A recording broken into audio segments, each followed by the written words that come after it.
У пакоі маці цьмяна мігцела адзіная свечка. Цёмныя шторы былі апушчаныя, ледзь вымалёўваліся срэбныя і хрустальныя грані флаконаў на начным століку. Маціцай блішчала італьянская маёліка пад шклом. Вельмі не гарманіраваў гаркаваты пах парфумы з візантыйскай яшчэ на кіпарысавай тоўстай дошцы троеручыцай. Трэцяя рука вырасла, каб утрымаць сына, што падаў у студню, бо дзве другія былі занятыя. Ікона была па сутнасці еретычная, але добрая, чалавечай дабрынёй, не ў прыклад другім візантыйскім іконам. Такую дабрыню ў вачах Алесь бачыў яшчэ толькі на адной, таксама візантыйскай іконе, на іконе Уладзімірскай Маці Божай. Пані Антаніда ляжала на канапе, чамусьці перапранутая ў самы свой улюбёны святочны строй. Белую з золатам, аблямаваную валансьенскімі карункамі сукню і белыя з золатам да смешнага маленькія туфлікі. Твар у святле свечкі быў слаба-ружовы, гаротныя вейкі апушчаны. Алесь нахіліўся над ёю. «Што з табой, мамцю?» «Не ведаю». Перапранулася. Раптам закруцілася ў галаве. Відаць, рэзка ўстала. «Ты клікала мяне, то я пасяджу». «Так, цяпер пасядзі». Цёмна-шэрыя і шырокія вочы глядзелі на Алеся пільна. «Які ты? Працаўнік, гаспадар?» Алесь убачыў сябе ў туалетным люстры, пыльны, сяк так выцертымі рукамі, непрычасаны. «Пайду памыюся і перапрануся». «Не, не трэба. Ты харошы вось такі. Табе ніколі не казалі дзяўчаты, што ты прыгожы?» Алесь сумеўся. «Прыгажэйшы, чым прадзе такім. Усё лепшае, што было ва ўсіх нашых, ты ўзяў сабе». «Маці!» – з ціхім дакорам сказаў Алесь. «Не буду», – сказала яна. «Гэта я адзін раз у жыцці». Усмешка яе была сумная і слабая, і чамусьці ў Алеся ад гэтага нешта як павярнулася ў сэрцы. На хвіліну ён заплюшчыў вочы, а калі ўзняў векі, убачыў, што маці глядзіць на яго, нібы шукае суцяшэння. Загінуў бацька, Алесь. Што ж рабіць? Што ён мог адказаць на гэта? «Вясна?» – спытала. «Вясна. Лебедзі лятуць? Але, хоць яшчэ сям-там снягі». Апусціліся веі. Алесь бачыў, што шчокі ў матулі трохі ружавеюць, нібы яна збіраецца сіламі. Прадчуванне нейкай няяснай трывогі закралася ў Алесева сэрца. А шчокі маці ўсё ружавелі, і ўсё больш напружваліся плечы пад карункамі. Я казала яму: «Не ідзі, не забівай мядзведзя». У яго босыя ногі. Ён быў галодны і ратаваў сваё жыццё, як мы. Усё ратуе сваё жыццё. Усё было балюча, жыць балюча, жывіцца балюча, дыхаць балюча. Голас у яе быў жаласны і танюткі. «Маці! Слухай, слухай мяне. А рыбы як дыхаюць, бязмоўна крычаць на дне чаўна, у адчаі многа рыб». «Яны халодныя», – недарэчна сказаў Алесь. Яна працягнула да яго руку, нейкую незвычайную сёння, чамусьці зусім кволую і малую, як і ўся яе постаць руку. «Мама, мы разумныя істоты». «Можа, ёсць і больш разумныя». Твар маці гарэў быў ліхаманцы. Цёплыя звычайна вочы блішчэлі, неспакойны рот крывіўся, і напружана высока ляжалі на падушцы плечы. Лічым усіх ніжэйшымі за сябе. Гардыня, подлая самаўпэўненасць. Яны, маўляў, нямыя, гэтыя звяры. А мы можам сказаць, хто мы і на што? То хто мы перад жыццём? Не нямыя? Нібы адганяючы нешта, яна пакруціла галавой. Яны не гавораць? А можа, мы не чуем? Можа, калі красуе жыта, яно адчувае тое, што і мы, кахаючы, і ў радасці хістаецца з канца ў канец, і мяняе колер на лілаваты, бо ўбіраецца і шуміць само сабе. Ты ведаеш, што адчуваюць каласы пад сярпом? Толькі яны не могуць ні ўцячы, ні крычаць, не дадзена ім. Ну і што? Нам паляцець таксама не дадзена, а мы, глушцы, кажам, можна, бо яны нямыя. І каласы нямыя, і звяры. А адсюль не так ужо далёка да дзікіх людзей. Яны таксама нямыя, мармычуць невядома што. І мы іх моцныя бяром, як трусяня, ды далонню за ушамі. Жаль раздзіраў глотку Алеся. «Прыгон», – сказала маці. «Ад мяне яго, Алесь. Адпусці, каля ласка, людзей. Забі яго, Алесь, бо гэта таксама людаедства». Я зразумеў, маці, я ведаю. Маці, відаць, не хацела, каб Алесь заўважыў яе слабасць. Алесь сабраўся з думкамі. Я ведаю, галоўнае, тое, што чалавек павінен жыць толькі для разнявольвання людзей. Ён нікога не павінен хваліць, нікому не павінен спяваць оды, бо оды гэта толькі сцверджанне таго, што існуе, замацаванне яго на мёртвай кропцы, здрады руху чалавецтва. Ніякай пахвалы, толькі вечнае разнявольванне людзей. І няхай на гэтым шляху нават шыбеніца. Іншага выйсця няма. Радзімка-мушка над верхняй губой матулі вырухнулася ад слабой усмешкі. Зноў напружыліся плечы. Так, так. А потым вайна, турмы, шыбеніцы, забойствы. Слабы малодшы народ. Нямы слабейшы сусед. Вінаваты таму, што слабы, і таму забівай. Нічога Бог даруе. Маўчанне. А не даруе Бог. Ох, як ён не даруе калісь. Забіваць сябе будзеце, толькі каб не глядзець у вочы апошняму. Зноў паўза. Свет, у якому нікога не было б страшна жыць. Яна сказала гэтае слова, нібы ўзважваючы. І раптам зноў пачала адганяць нешта. Ох, які жорсткі чалавек, крывёю, плоццю, дыханнем іншых, забіваць, каб жыць, якая лухта, якое кола безвыходнае, клічам да дабрыні. Як можам вырасці да сонца, калі прыкутае забойствам да зямлі? Шырокія шэрыя вочы ліхаманкава гарэлі. Нават не дзеля тых, каго збіваем, дзеля сябе, бо не можа быць чалавекам той, хто забіў. Таму, каго забілі, лёгка, а вось той, хто забіў,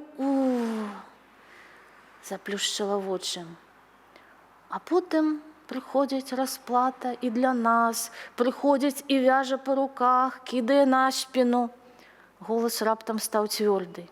Не, я пайду адсюль не так. Перамагчы.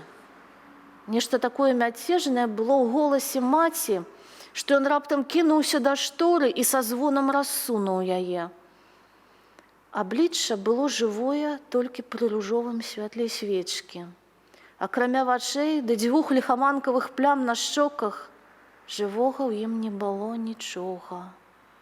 «Што?» – амаль крыкнуў ён. «Нічога. Проста я 15 дзён нічога не ела». Халадзеючы, ён раптам зразумеў, чаму шторы, чаму свечка, чаму яна тады павесялела і стала роўная да ўсіх і ўсяго. «Ма!» – кінуўся ён да дзвярэй. «Стой!» – ціха сказала яна. «Дзеля мяне, пачакай, ну!» Вочы былі такія пагрозлівыя, што ён спыніўся. Я павінна сказаць. Праз 5 хвілін пойдзеш, ну, хадзі сюды, дзеля памяці бацькі. Ён сеў ля яе, яна ўзяла яго за руку. Слухай, няхай нават позна, ведаеш, як я пакінула есці, мне стала лёгка, упершыню ў жыцці. Я нікому не вінная. Але гэта смерць, мама. Так, гэта зачараванае кола. Дарогі, каб вырвацца, чалавеку не дадзена. Або знікай, або забівай. Вар'яцкая прыдумка, і таму мы асуджаныя. Няма выйсця. Мама, яна трымала яго руку, але нагою ён непрыкметна націскаў на пласцінку начной санеткі ля яе ложка. Націскаў. Сэрца амаль не білася.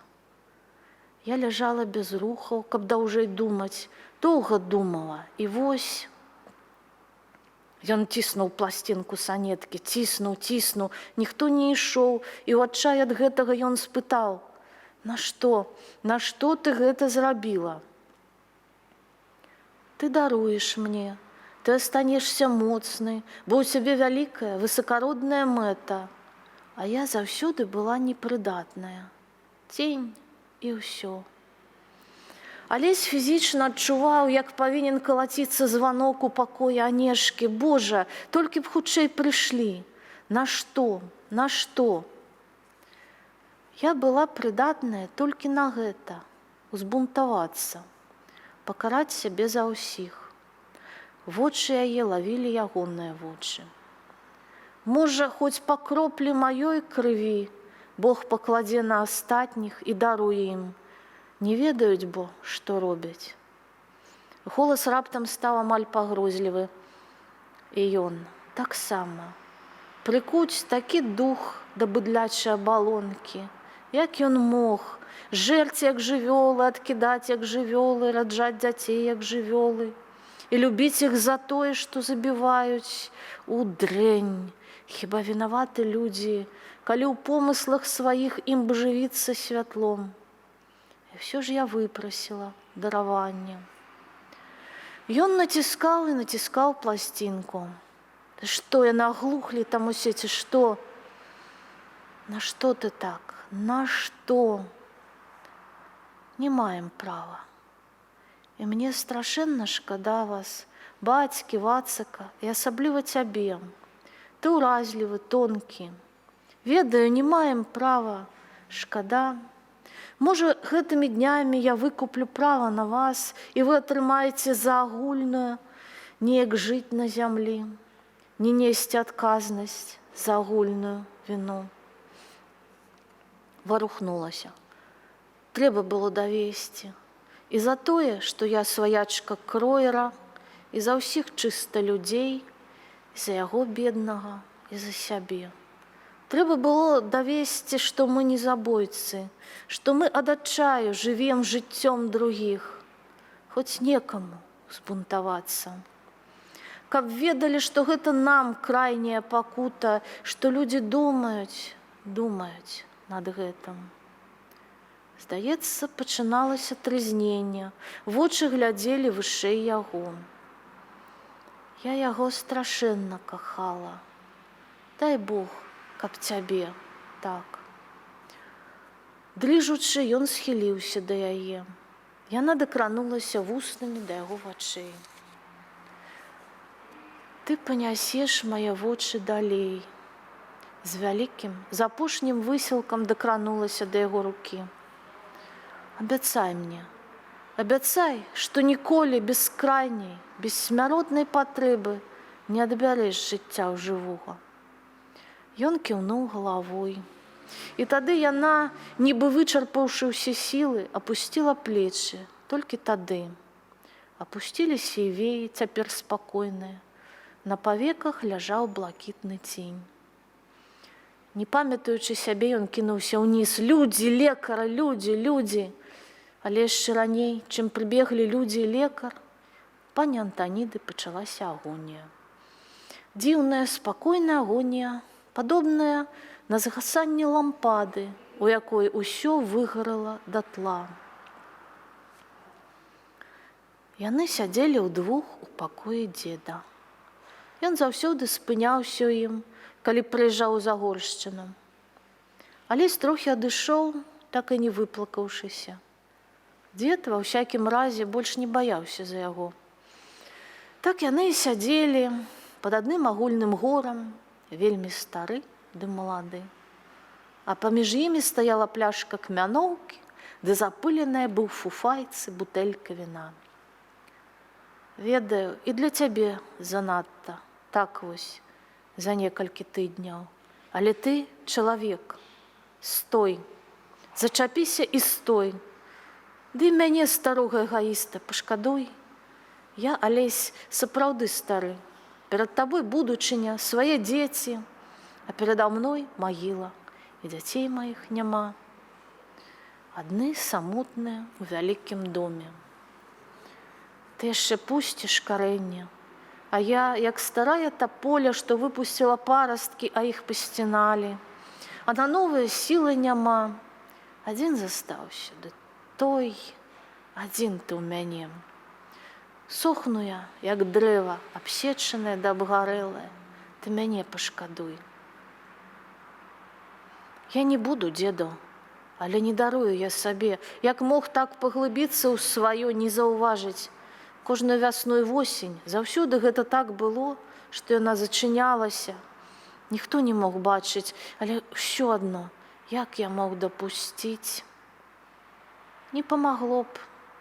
Наліваў дзед яму вяна, а сабе кмяноўкі. Яна ўсё адно зрабіла б гэта. Параненае сумленне, сыне. Дзед маўчаў. Што ён мог сказаць? Ён картаваў думкі. Нейкае зусім цёмнае, нібы асенняе, было неба над паркам. За акном месяц шалёны імчаўся над нерухомымі хмакамі аблокаў. Лягчэй за ўсё скончыць так. Але людзям трэба ісці, каб жыць. Жыццё – даброта, найвялікшая даброта, якая дадзена кожнаму, нягледзячы на ўвесь боль. Дзед не заўважыў, што спярэчыць сам сабе. Ён проста казаў простыя думкі, як усе людзі, можа, якая і суцешыць. Каб жыць, асабліва тым, што самі і кідаюць зерне, што даюць яму расці, што змагаюцца за каласы, іначай ніва заглушыла б пустазелля. Што зробіш, трава лепей адрастае, калі яе косяць. Дзед зноў наліў і задумаўся. Выпі, сыне, я доўга жыў. Мяне назвалі б вар'ятам, калі б я сказаў, ну хоць бы пра катлы на цукроўні, прэс круцілі рукамі, а лухта. Думка дзеда кідалася ў прыцемках, вось парастак бульбы ў склепе. Жоўты, бледны, ці цыбуля, таксама жоўтая, без смаку. А пакладзі цыбуліну без зямлі і без вады на акно. Парасткі стануць зялёныя, з'явіцца аднекуль горыч. Значыць, ёсць жа нешта ў святле. То няўжо мы дурней за цыбуліну? І сапраўды навучымся з часам рабіць хлеб з сонца, і людзі стануць жывіцца святлом? З часам, горка сказаў Алесь. Затое назаўсёды і стане добра. Спачатку людзям, потым жывёлам, потым раслінам. Хадзіце сабе, смейцеся. Бегайце сабе, скачыце, лётайце, слаўце жыццё, каласіцеся сабе, зелянейце. Вочы вежы мякка свяціліся з-пад суровых павек. А ты, чалавек, стой, стой, не падай, за ўсіх стой. Спачатку за людзей, потым за ўсіх, хто дыхае, шуміць. Доўга яшчэ стаяць, крывава, а ты стой, нават пры сваёй прынізлівай жывёласці. Стой, жывёла, а стаіш. За гэта з цябе ўсе грахі, ды на святасць вялікую. Месяц імчаўся між непарушных хмар. Сосны на доўгай кручы бачыў? Спытаў дзед. Алесь успомніў. Імклівы, Трыгодкі, як страла ў палёце Дняпро. Доўгае з вярсту і высокае сажняў 50 урвішча. Крывава-чырвоная гліна. І на строме, карэннямі ўгору і свежымі шатамі ўніз сосны вісяць. Бітыя, страшна скарлючаныя, перавітыя, непрыступныя, самотныя, няскораныя ў сваім жаданні жыць там, дзе не здолеў і не захацеў жыць ніхто. Але дык гэта мы, слабая абарвецца, усякае іншае абарвалася б, акрамя нас. І ўсё, да апошняга каменя запомнім. Праз некалькі дзён побач з магілай пана Юрыя паявіўся другі курган, які месяцам пазней аброс зялёнай травой. Басак Яроцкі адразу з пахавання ўзяў Алеся да сябе, не даўшы нават вярнуцца ў апусцелы дом. Няма чаго табе там рабіць. Я, можа, да дзеда, дядзька Пятро. Пастрыжны яшчэ больш пачырванеў. Вы там мудрагеліць будзеце, а табе зараз тая мудрасць, і дядзька выразна кашлянуў, адным выглядам лепш за ўсякія словы паказаўшы, як менавіта зараз патрэбна Алесю тая мудрасць. Ехалі конна па раскіслай зямлі. Вясна пазнілася, і толькі зрэдку між хмар праглядаў гарачы, малады, сіні шматок неба. Сорам, кароткія вусы дзядзькі варушыліся. З самага пастрыжэння запрашаў да сябе. Хай сабе гэтых розных там поўтру праўснуўшись няма. Я табе не імператрыца Анна, я салдат. Поўтру праснуўшись была ўлюбёная страва імператрыцы Анны. Рабілася яна з бычыных вачэй. І дзядзька заўсёды ўжываў гэтую назву, калі казаў аб разнасолах і прысмаках сапсаванага густу. Дзядзькава бурка, на якую на ўсе вочы глядзелі хлапчукі наваколля, пахнула тытунём, як і парадны мундзір. Гэта была вопратка толькі на самыя важныя выпадкі жыцця. Ладны і сівы, ён ехаў на сваім конніку проста, як ездзіў, напэўна, і пад кулямі. Алесь быў удзячны пастрыжному, які не дазволіў яму зайсці ў апусцелы палац.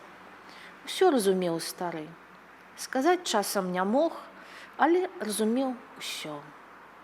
Дзіцячыя сінія вочы, без прыжмуру, проста глядзяць на неба. Бачыш, жаўрук, як на ніцы. Ты не ведаеш, Алесь, дзе яны начамі хаваюцца? Марозіць жа начамі. Я ляжанку кожны вечар палю на старыя косці. Люблю агонь. Здаецца, чым утапіцца, дык лепей бы у агні. То не ведаеш, дзе? Дастаў куртатую трубачку, капшук і запіпчыў. Тромб абдварочваў храпу ад тытунёвага дыму і касіўся на басак Яроцкага разумным вокам. Гаспадар не курыў. Што за тытунь такі прыемны, дзядзька? Ты што, лічыш толькі багатыроў прыемны тытунь курыць? Усміхнуўся дзядзька. Выкручваемся і мы, да яшчэ як. Дарагое жыццё, яно у дурняў бывае. Не, сапраўды. Тытунь харошы, гэта праўда, турэцкі. Але нават самы танны тытунь, які мы, бывала, курылі там, калі армянін не прыедзе, можна зарабіць, ого, на твары ў Пятра была раскоша. Да мяне, бывала, усе бягуць. У Яроцка запасы старога, Яроцкі зберажэ хоць не скнара. І не ведаюць, што я нават з карэнчыкаў магу табе такую кабу хавану, ён так і сказаў, звярнуць, што тамтэйшыя індусы 7 вёрст будуць за канём бегчы ды нюхаць. Індзейцы, дзядзька. Ну, індзейцы. А ўжо з сапраўдным тытунцом, то я табе скажу, і вежа такога не нюхаў, што я магу зрабіць. Як? А звычайна. Хатні тытунь, вядома, даглядзе як след, гэта грунт. А потым рыхтуйся кабу гавану рабіць. Яроцкі піпчыў, быццам ладаны смірну, курыў невядомаму богу. Чакай, пакуль зацвіце белы баркун. Не тая жоўтая падла, што ў засу шпалі катуе, а ягоны белы брат. Сачы, каб пчолы палёталі сама больш дзень, каб лішне не выпілі мёду, збяры кветкі асцярожненька, ачысці і сушы не на сонцы, пад ветрыкам, але хутка, а высушаныя мяшай з тытунём. Спачатку нямнога, бо звыкнуць трэба, бо гэта курыць, як у кветках заснуць. І сон, і лёгкасць, і думкі прыходзяць адчайныя. Нібы кожную хвіліну ты з персідскай царэўнай можаш жаніцца ды пляваць на ўвесь свет. Дурман? Не, проста бясшкодны мёд. Так проста. Хе-хе, сказаў Яроцкі, бачыш, што ў купшуку на дне? Ну, камяк нейкі. Гэта вераснёвы жоўты Антон, парэзаны ды ў сітаватую тканіну загорнуты. Панюхай. З капшука павеяла харошым тытунём, мядовым летнім полем, асеннімі садамі і яшчэ чымсьці. А гэта, спытаў Алесь, якое прыемнае, як запушчаны сад у чэрвені. А гэта другое, аб чым хацеў сказаць. Ружы не ў кожнага ёсць. То шыпшыны ў поўнай квецені набяры. Падсушы, ды мяшэчак у скрынку з тытунцом і пакладзі. Вымах, дзядзька. Я шмат такога ведаю. Дарэмна ты не прыязджаў. Простасць табе патрэбна чалавечая, хлопец. Звычайнае, шэрае, сваё. Хай неразумнае, парэпанае, але сваё. Як продкі жылі. Былі багатыя, а на молкім спалі. Ды не чужы ты мне. Дзяцей у мяне няма. Усё вайнішча гэта. А нажніцы твае пастрыжныя, срэбныя, і дагэтуль на стенцы вісяць. Побач з лістом з асабістай мне падзякай Ярмолава Аляксея Пятровіча. Мы тады камптэнармус выпадковы, 4 салдаты ды я, 5 дзён перавалы супраць лезгінцаў трымалі. І назву ўжо таму перавалу забыў. А дагэтуль, як успомню, ішчаць ды галёкаюць, ну, сэрца падае, няма куды дзецца. Вам колькі ж год, дзядзька? Не так ужо і многа. Нарадзіўся я цераз 3 гады пасля смерці імператара Паўла. Значыцца, вось, 55 мне. А туды я трапіў маладзён 16 год. Афіцэры, бывала, піць ды ў карты, а мне матуля многа прыслаць не магла. Ды прагуляўся б я, а з салдацкай казны пазычаць, гэта Бога забыць трэба. Ды не цікава гэта мне, то я ў перса куплю, па-нашаму не ведаю, як табе і растлумачыць. Але вязкая такая дрыжыць, як наша студзіна, але не з мяса, а з дыннага, здаецца, соку, ды цукрам абсыпаная. Словам, рахат лукум, ды сяджу, ды зубы ў мяне б у смале вязнуць. А сам гляджу на горы. І здаецца мне, нібы зусім яны не з каменю, а з блакітнага вэлюму. Лёгкія, аж пустыя знутры, як шатры, ось-ось палятуць. Пасуровіў злёгку. Толькі спачатку яны такія і былі. Ну і як вы там? 7 год быў у асобным каўказскім корпусе пры Аляксею Пятровічу, доўгія яму гады, жывы яшчэ. Пакрыўдзілі яго, мужык, які быў, леў, баяліся яго вярхі. Чуткі сярод салдат хадзілі, абы закалат, а мы ўжо яго на штыках данясем да трону. Як на штыках? А так, штыкі ў парусіну, ды на плечы, а на парусіне генерал, каб вышэй. А вакол салдаты ды сцяганосец. Мяне ён помніў, хоць і не дужа адзначаў. Не цярпеў ён гэтых дрындушак ні на сабе, ні на іншых. І правільна. Ганарыцца тут няма чым. Прысяга, вядома, іначай кожнаму салдату праз 25 год не ачыстую, а галаву сячы б трэба. То Аляксей Пятровіч гэта разумеў. Не тое, што Паскевіч. Той за Эрывань ды Арзуру мне таксама ліст ды зброю, кінжал ды асабістую шаблю ды крыж.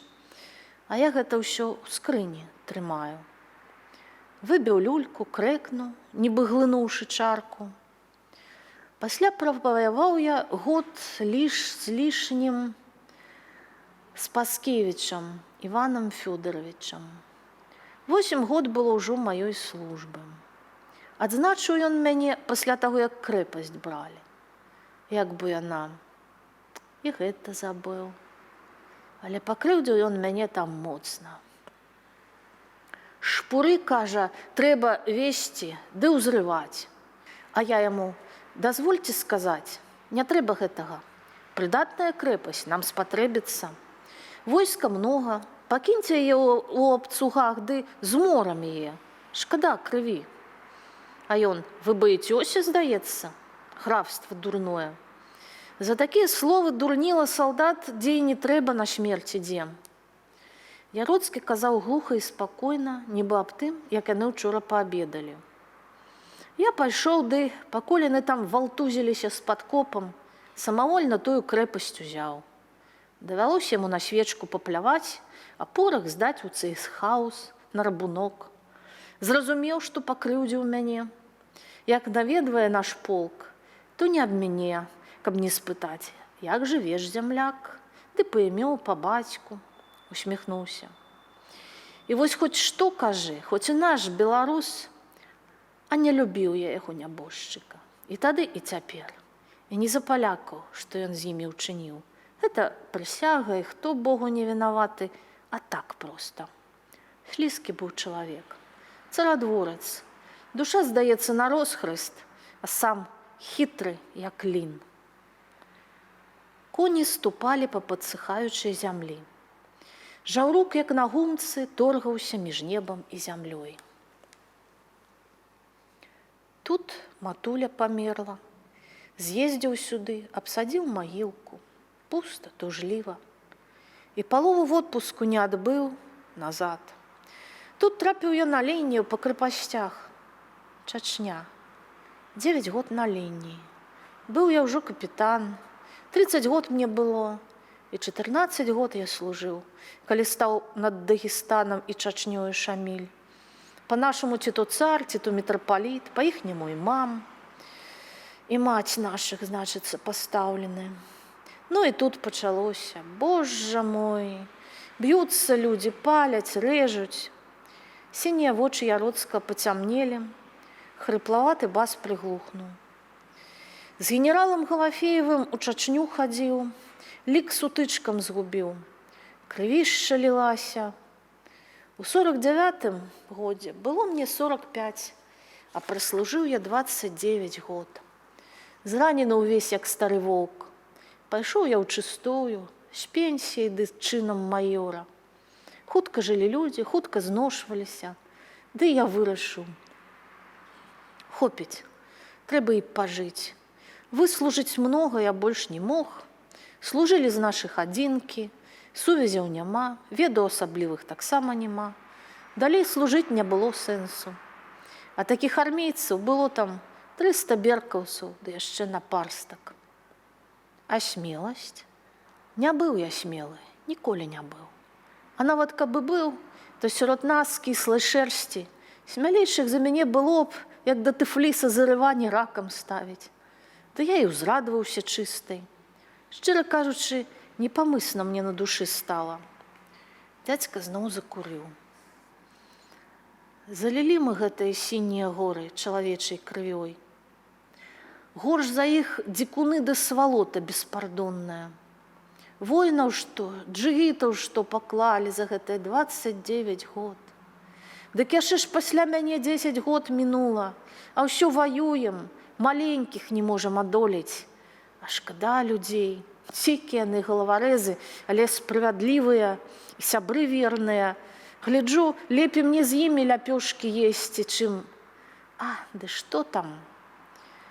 Піпчыў. Сорам нас. Азарство адно, як мой дзяўшчык казаў. Мала таго, што спаляць гэта іхнія саклі, дык яшчэ неадменна знойдзецца задніца ды ў вадаём іхні. А яны людзі грэблівыя, чыстыя людзі. Яны нават там абыходзяцца са збанам вады, рукі твар мыюць 5 разоў на дзень, не рануючы, як мы. А я табе скажу, такіх чыстаплотных, як мы, гэта яшчэ пашукаць. Немец не такі, ангелец не такі. Ну вось і гэтыя такія. Я з імі мірыўся, яны мяне нават паважалі мірныя. Кажу ім: барану адганіце, войска пойдзе. Ведаю, з імі па-добраму, каб не галелі, то яны нямірным не скажуць. А ў мяне і сярод іх былі сябры. Ды якія? Сам Граза Мехмед Хаджа, чачэнец быў, Мамакай Абрек, Муса Інгуш, Ахмед Бек. Дзядзька ціхутка зацягнуў гартанную песню. Гэта па-іхняму азначае: мы нарадзіліся ў ноч, калі ваўчыха прывяла шчанюкоў, дзе лавіны вісяць над галавою, як смерць. Праклён гэтым князям, яны калматыя і бурыя сабакі, як дажывем да вясны, крывёю іх прымусім. Развёў рукамі. Ну вось, і скажы ты, нашто скалы гэтыя бедныя спатрэбіліся? Сваёй зямлі мала. У гэтых чыстенькіх белых пакоях разам з Алесем жылі спакой і мір. Жылі ўжо 8-й дзень. Абкружаныя садам 10 пакояў падзялёны ад моху гонтавай страхой. Нізенькія вокны, абведзеныя сінім, вясёлкавыя ад старасці кафлі напаленых грубак, печка на кухні, размаляваная паяском, дзяўчаты з каромысламі і коннікі. Дзверы не толькі прамавугольныя, але сям-там для прыгажосці і разнастайнасці з паўкруглым верхнім вушаком. Не паленаваліся парыць і гнуць тоўстую дубовую плаху. Дваровыя будыніны трохі наводдаль. Сад шуміць уначы. Кніг амаль няма, акрамя ўсюды існыя завальні. Пары паляўнічых кніг, тутара беларуская, ды яшчэ календароў з 849 года. На падлозе вылезаныя да жаўцізны, дзе густа ваўчыныя скуры, а дзе і самаробныя хаднікі, на сценках прывезеныя дываны. Адзінае багацце вісела на іх зброя.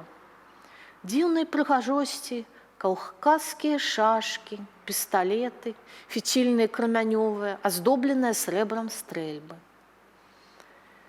Дзядзька пасяліў яго ва ўласнай вялікай халасцяцкай. Тыя ж дываны, тая ж зброя, ніякіх ложкаў, толькі дзве ляжанкі ля сцен, а на іх кілімы. Накрывацца футрам, каб было цяплей. Вялізны медны рукамыйнік, араб на гадзінніку варочае маціцовымі вачыма.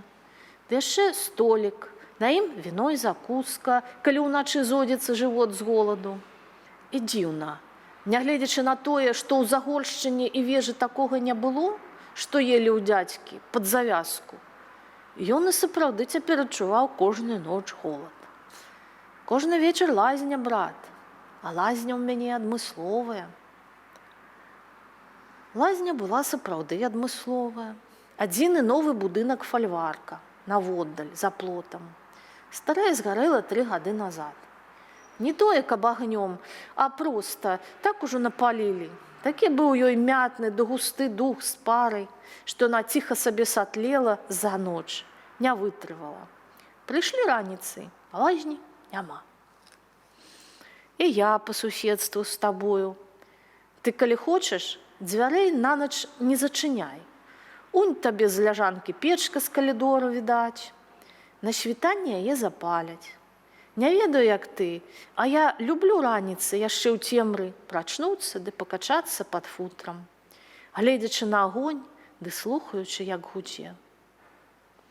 Алесь прачынаўся ў цемры пад гул і зянне полымя. Ляжаў, думаў. Снедалі. Дзядзька ішоў па справах. Алесь у пушчу, дзе ўжо сінелі пралескі, або да Дняпра, што спачатку з гарматным гулам крышыў лёд, потым імчаў яго, грувасцячы зноў бурачы замкі з крых, а потым шырока разліваўся, нібы хацеў захапіць у сваё ўлонне як найбольш неба. У пушчы, па котлішчах, асцярожна, каб крык Божа не набраць пяску, зразаў у кошык смарчкі. Гэта было ціхмянае, добрае паляванне. Вяртаўся позна ў прыцемак. Прытомлены сабака бег наперадзе, і калі азіраўся, вочы яго за 15 сажняў свяціліся чырванаватым святлом. Дзядзька ўжо чакаў.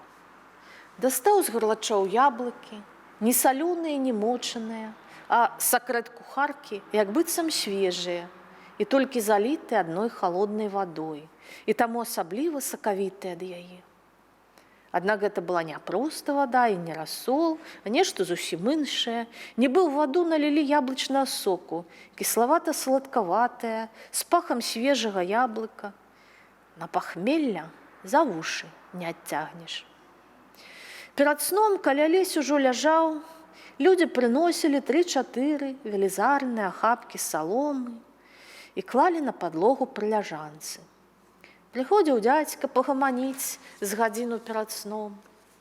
Набіваў ляжанку саломай, пакідаючы доўгую павесму, што злучала салому ў печцы з саломай на падлозе. Закурваў куртатую люлечку, падпальваў салому ў ляжанцы і, седзячы на зэдліку перад агнём, здаецца, павольна, але спрытна, нідзе не абрываючы, цягнуў салому са стажка ў агонь. Нібы нітку з кужулю на ручной прасніцы. Толькі замест верацяна круціўся ля ягонай правай рукі неўтаймаваны жоўты агонь. «Не па-нашаму, вядома, – казаў дзядзька, – людзі аж дзівяцца, але прывык на поўдні, ды і праца рукам». Водсветы рабілі яго твар медным, а вусы рыжаватымі. Цягнулася і цягнулася в агонь, дрымотна шалахцела, не абрываючыся, залацістае сламянае пасма. «Ваявалі, – казаў дзядзька, – і вайна ж тады падлючая была. Выходзім палком, адрэжам кавалак лесу, расставім пасты, каб не стралялі па войнах, ды і выпляжым увесь лес. Усё чыста, акрамя ажыны, а потым у суш прыйдзем ды спалім. Дзікі ўцякаюць, фазаны бедныя лятуць, ды глядзіш, нейкі гарыць на ляту. Так, спалім на гэты раз і з ажынай. Прасейкі вядзём, заложнікаў бяром». Цягнулася салома в агонь, сухое цела колішніх каласоў. Агуль аднаго яшчэ раней узялі, каторы раз успамінаў дзядзька каўказскія прыгоды. Шаміль тады ў даргу ўцёк, і пачалася вось такая вайна. Цяпер і толькі канец надыходзіць. Кажуць, абкружылі нібыта і мама ў гунібе, а тады і канца гэтаму не прадбачылася.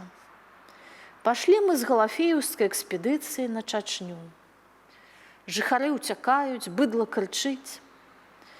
Словам, калі прыходзіць на бег у аул, пуста там.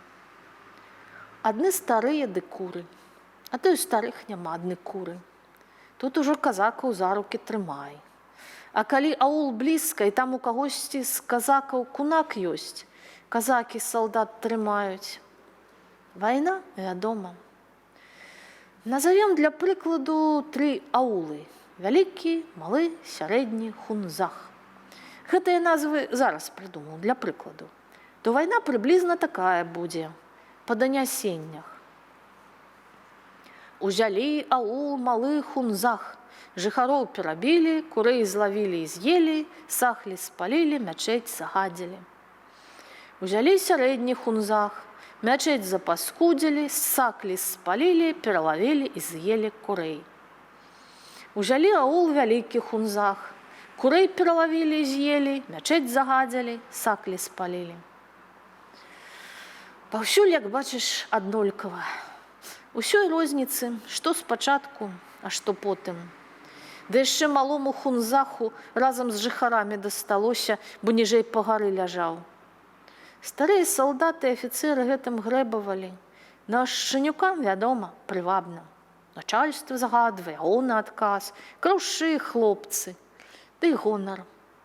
То яго на стайні дзерлі, або, скажам, да скарбніка на абед не запрашалі, а тут перад ім зямля гарыць.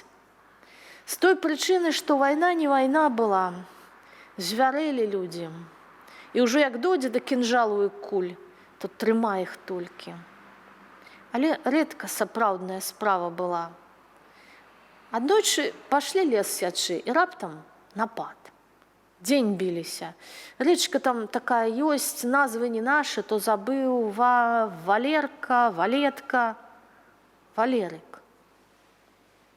Глядзі, правільна, адкуль ведаеш? Вершы такія ёсць. Лермонтаў напісаў. Дзядзька на хвіліну адарваўся ад сваёй пражы, каб падскрэбці падбароддзе. Агеньчык, нібы толькі таго чакаючы, папоўз з печы да стажка. Куды? Дядька, спамаўшы яго, запіхнуў назад. А ну, хадзі да сваіх. Ведаў аднаго. Якраз у гэты час. На Валерцы і пры экспедыцыі. То гэта ж вялікі чалавек, дядька. Паэт? Ці паэт? Не ведаю.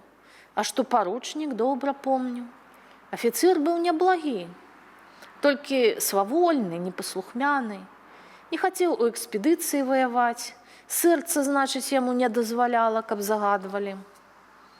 Можа, гэта не той?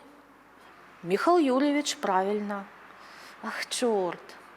Дзядзька нібы адразу вырас у вачах Загорска. Трэба ж думаць, каго бачыў. І гаварылі вы з ім? Чаму ж не гаварыць, калі трапіцца? Што ён турак? Мы з ім і паляваць хадзілі, і чаёк з ім ганялі.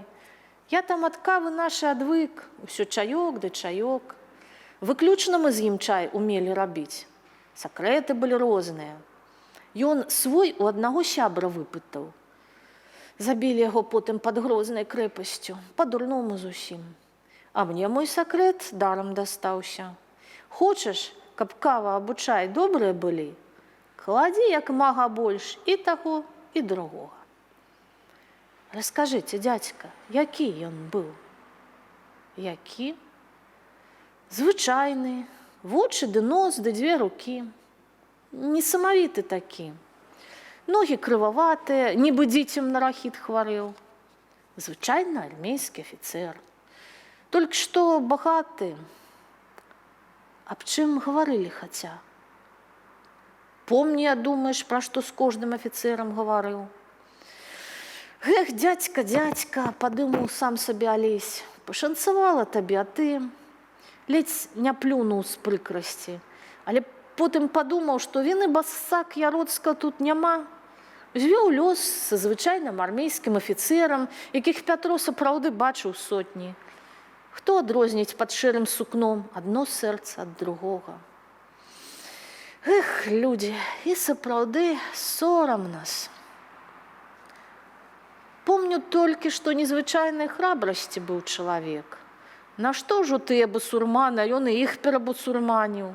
Набраў сабе добраахвотнікаў, такія ж дарвігаловы, як ён, ды і пайшоў гуляць, сам у чырвонай сарочцы, у бяшмеце, конь пад ім белы. Што ты думаеш, на такое паглядзеўшы да жыццём не рызыкаваць? Гэта нельга. Вельмі проста і з розуму з'ехаць. Або запіць да апошняга салдацкага крыжа, ды забыцца, хто ты ёсць, чалавек. Засмяяўся. Мы з ім і ў крэпасцях на лініі стаялі. Гэта толькі кажуць, што вайна, вайна. А на самой справе вайна – гэта нудота, асабліва ў крэпасці. Рэдка вясёлая здарыцца. Быў я некаторы час камендантам крэпасці Шатой. Адна назва, што крэпасць. Вал ды заплот, ды сям там глінабітны мур. Ну, аднак у мяне салдаты ды некалькі гармат. Вось аднойчы стаю на муры, аж бачу пыл на дарозе. Ляціць коннік, абудрана такі джигіт. Буркую нешта, прыкрыў. Падлятае пад браму. Іван, адчыняй! Чаго табе трэба? Адчыняй, прапаў зусім, калі не адчыніш. Зноў засмяяўся. Ды що тебе тут конча трэба, пытаю. Той, як узаўецца, вочы бандыцкія, жаласныя, горле аж клякоча. Адчыні, шайтан, марушка карапчыў. А гэта ў яго, значыць, грошай не было. То ён сабе дзеўку, жонку узяў ды украў. Добра, пусціў я яго. Ён дзякваў, і дзеўка кланяецца. А зброю я ў яго ўсё ж забраў. Ведаю, чым гэта канчаецца. Дам яму з дзеўкай пустую халупу. Думаю, паспрабуйце знайсці. А калі знойдзеце, позна будзе. Сам пайшоў чай піць. І 2 кубкаў не выпіў, кліча салдат. Ідзіце на муры, ваше высакароддзе. Іду. Бачу перад брамай чалавек 50 на конях. Усе са стрэльбамі. Ну, думаю, купіў сабе клопату з-за чужога вяселля. Наперадзе коннікаў чачэн, нос быў ястраба, брада рыжая, як ты скажы, ён яе назнарок пафарбаваў. Вочы бандыцкая і папаха белым абкружана. Хаджа. Іван, адчыняй, злодзей у цябе, карапчыў маю дачку, мы яго зараз рэзаць будзем. А я яму, ты ў сваім доме дасі кагось рэзаць? Вось, а тут мой дом. Я ў сваім доме зладзеяў не прымаю. То што кажу, ніводны з тваіх гасцей па барану зацерак не хадзіў? Некалькі чалавек засмяяліся. Потым рыжы кажа, пусці мяне аднаго. Ну, адзін падумаў, я нічого не зробіць, ды позна. Ідзі, кажу, толькі астатнія хай ад'едуць, а ты зброю пакладзі. Рыжы кажа, кінжал адзін пакінь, Іван. Ну вось, не стаў я рыжага абражаць, пусціў, ідзе той, вачыма толькі па баках зыркае. І як яго хто вядзе, проста да той мазанкі. Ну, думаю, пачнецца зараз. Вочы яроцкага смяяліся. Узяў кінжал, ды я кінуў дзверы, зубы ашчэрыўшы. Аж той дзюйма на 4 упяўся. Толькі і сказаў, зразумеў, што позна. Але злосць сарваў. Да яшчэ нібы сказаў гэтым ударам, узяў ты маю дачку, то на і кінжал, падавіся. А праз некалькі дзён памірыліся. Такая гулянка перад крэпасцю была, любата. І мяне частавалі, як пасаджонага бацьку. Памаўчаў. Гэта прыемна ўспомніць, а астатняе хлусня. Народ, галоўнае, харошы. Нельга мне было таго джигіта не пусціць. Ну што, зарэзалі б яго. Мала зарэзалі людзей. Мала іх і так рэзалі, каб яшчэ за каханне. Ведаеш, як па-іхняму каханая будзе? Х'ёмя. Чуеш, як падыхаў? О! Дзядзька ішоў спаць, а Алесь ляжаў без святла і глядзеў, як у калідоры кідаецца ў печцы агонь. Домік у садзе, простыя людзі, простыя словы і ўспаміны, простыя спевы жанчыны людской. Часаў ён сошкі з маіх белых плеч, віў ён вяроўкі з маіх русых кос, пускаў ручаінкі з маіх дробных слёз. Ён яшчэ больш разумеў пасля гэтых дзён. Усё ў прастаце, усё ў блізкасці да гэтых. Ім цяжка, трэба быць з імі. Печка, водсветы агню. І ўвогуле, каму было добра жыць на гэтай зямлі? Усё, здавалася, ёсць, а баліць душа. Твары плылі перад ім. Пан Юры, маці, Раўбіч. Чаму такія няшчасныя людзі? Дзядзька, Лермантаў, Чаркесы, Шаўчэнка, Кастусь, Малахоўскі, Віктар, Чорны война. Чаму такая няшчасная зямля? І вакол няшчасная, і асабліва тут няшчасная. Скакаў у цемры агонь. І, гледзячы на яго, Алесь думаў, бунт ідзе, ідзе паўстанне. Ідзе рэвалюцыя, выбух шалёнага гневу і ярасці, няўмольны пажар ад Гродні да Дняпра. Яго не можа не быць. Такое зрабілі з людзьмі. Ідзе воля да майго народу і ўсіх народаў. агонь палаў у цемры. Яна ідзе, толькі сляпыя не бачаць, толькі глухія не чуюць. Крывадушнае аблічча неба распазнаць умееце, а знаменняў часу не можаце. Яна немінуча будзе ў тым паганым, паскудным свеце, які вы пабудавалі. Свеце найпадлейшай хлусні, безуна, турмаў, уціску малых народаў, забароны мовы, заціскання роту. Але галоўнае у свеце хлусні. Бо вы не проста забіваеце людзей і народы. Вы хлусіце, што вы іхнія дабрадзеі і прымушаеце таго, каго забіваеце, каб ён крычаў «Дзякуй». Набліжаецца час. Капае вада з рукамыйніка. Кожная кропля – гэта на кроплю бліжэй да вашай пагібелі. Як бы вы не вішчэлі, як бы вы не трымаліся за жыццё, як бы вы не хлусілі, якіх бы катаў і хлусаў не куплялі і не ставілі на сваю абарону, кроплі падаюць у цемры і точаць, і набліжаюць. Кап, кап.